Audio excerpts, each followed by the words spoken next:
भगवान की माया। एक बार देवर्षि नारद भगवान कृष्ण के पास द्वारिका पहुँचे। भगवान श्री कृष्ण ने सिंहासन से उठकर उनका स्वागत सत्कार किया और पूछा, आओ नारद, कैसे आना हुआ? कृष्ण नारद जी कहते हैं, कृष्ण, मैं ये जानना चाहता हूँ कि माया क्या है, बताओगे? तो नारद ने कहा, नारद यानी कि माया को बताया नहीं जा सकता। तो कृष्ण बोले, इसे तो केवल अनुभव से ही जाना जा सकता है। तो भगवान बोलते हैं कि मेरे साथ आओ। ये कहकर कृष्ण नारद को द्वारिका से बाहर ले चले। तो शीघ्र ही वे एक मरुस्थल में जा पहुँचे। मरुस्थल को देखकर नारद चौंके, बोले, कहाँ ले जाओगे मुझे प्रभु? भला इस मरुस्थल में माया का अनुभव कैसे होगा? तो धीरज रखो नारद। तो कृष्ण ने सांत्वना दी। काफ़ी दूर चलने के बाद कृष्ण अचानक रुक गए।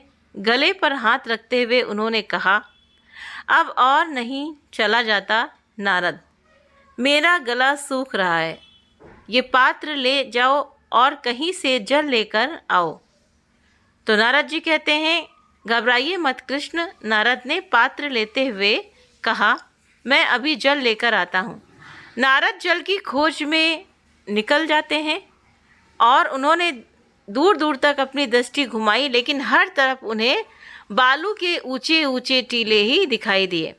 जब वे कुछ और बढ़े तो एक छोटी सी बस्ती उन्हें दिखाई दे गई। नारद बस्ती के समीप पहुँचे तो एक कुएं पर पानी भरती एक नव युवती उन्होंने देखी। नव युवती बहुत ही सुंदर थी। देवी, थोड़ा सा जल पिलाकर मेरी प्यास बुझाओगी? ऐसा नारद जी बोलते हैं। मैं बहुत प्यासा हूँ। तो नारद ने कहा, हाँ हाँ, क्यों नहीं, लीजिए जल पीजिए। युवती के मुंह से वीणा के तारों जैसी झनकार से शब्द निकले। उसने जलपात्र से नारद को जल पिलाया। इस बीच नारद मुग्ध भाव से जल पीने के साथ साथ उसका रूप निहारते रहे। और नारद यहाँ पर मन ही मन सोच रहे हैं कि ये तो कोई देवी ही है। वो ये भी सोचते रहे। नारद उस सुंदरी के पीछे पीछे उसके घर पहुँचे। वहाँ एक अधेड़ आयु का पुरुष बैठा था। क्या आप ही इस घर के स्वामी हैं? नारद ने पूछा। इस घर का ही नहीं, मैं सारे गांव का स्वामी हूँ। तुम्हें क्या काम है? महाराज, उस व्यक्ति ने उत्तर दिया, मैं तुम्हारी पुत्री के साथ विवाह करना चाहता हूँ। नारद ने कहा। तो वो जो बूढ़े बाबा थे, हाँ हाँ, क्यों नहीं, अधेड़ आयु के गृह स्वामी ने कहा, तुम नवयुवक हो, स्वस्थ हो, बलवान हो, परंतु मेरी एक शर्त है। तो बोले, कैसी शर्त? नारद ने आशंकित स्वर में पूछा। तुम्हें मेरी पुत्री से विवाह करके इसी गांव में, इसी घर में रहना पड़ेगा। बस इतनी सी बात है। मुझे तुम्हारी शर्त स्वीकार है, नारद बोले, और सोचने लगे कि इस सुंदरी को पाने के लिए तो मैं कुछ भी कर सकता हूँ। दोनों का विवाह हो गया। नारद उसी घर में रहने लगे। विवाह के कुछ ही दिन बाद मुखिया की मृत्यु हो गई। उसका सारा काम नारद को संभालना पड़ा। अब क्या करें? नारद खेती भी करते, बाड़ी भी करते, सब कुछ संभालने लगे। तो नारद की 4 संतानें हुई। इसमें अपनी संतानों को पालने पोषने का दायित्व भी उन पर आ पड़ा। समय अपनी रफ्तार से बीत रहा था कि एक दिन आंधी तूफान और वर्षा तथा बाढ़ के रूप में उन पर विपत्ति टूट पड़ी। पत्नी और बच्चों को नौका में बैठाकर नारद हरहराते पानी में जान बचाने का प्रयास करने लगे, परंतु बाढ़ का एक ऐसा रेला आया कि नाव उलट गई। नारद की पत्नी और 4 बच्चे बाढ़ के पानी में डूब गए। नारद ने उन्हें बचाने की भरपूर कोशिश की, लेकिन सफलता न मिली। बाढ़ का पानी नारद के बच्चों और पत्नी को लील गया। थोड़ी ही देर बाद पानी का दूसरा रेला आया, जिसमें नारद को किनारे पर ला पटका। तट पर पड़े नारद विलाप करने लगे, हाय विधाता, यह क्या हो गया? पत्नी गई, बच्चे डूब गए। हाय, अब मैं अकेला जीकर क्या करूँगा? तभी उन्हें कृष्ण की आवाज़ सुनाई दी। नारद बोले, मैं बहुत प्यासा हूँ, जल लाए। नारद ने घूमकर देखा, सामने कृष्ण खड़े थे। नारद सुबकते हुए बोले, कृष्ण, मेरी पत्नी, मेरे बच्चे सभी बाढ़ में बह गए, उन्हें फिर से जीवित कर दो। कृष्ण हंसे, बोले, नारद, किस भ्रम में हो? न कभी तुम्हारी पत्नी थी और न बच्चे, वो सब तो माया थी। तो नारद के मन पर छाया संताप मिट गया, उनका जो भ्रम था वो टूट गया। उन्होंने हाथ जोड़कर कृष्ण को नमन किया, बोले, हे कृष्ण, तुमने मुझे ज्ञान देकर मुझ पर बड़ा उपकार किया है।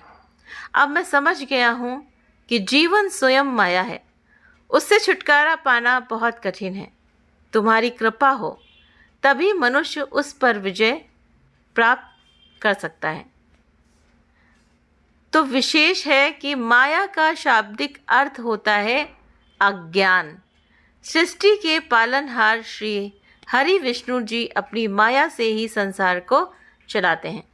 तो जो व्यक्ति श्रद्धापूर्वक उनकी निस्वार्थ भाव से भक्ति करता है, धर्म के मूलभूत सिद्धांतों का अनुसरण करता है, उसे मुक्ति मिलती है और माया का प्रभाव उसके जीवन में नहीं रहता है। अतः माया अज्ञान से पीछा छुड़ाइए और वेदों के अनुसार जीवन के लक्ष्य मोक्ष की प्राप्ति के लिए श्री हरि विष्णु जी की उपासना कीजिए, यानी कि भगवान की उपासना कीजिए।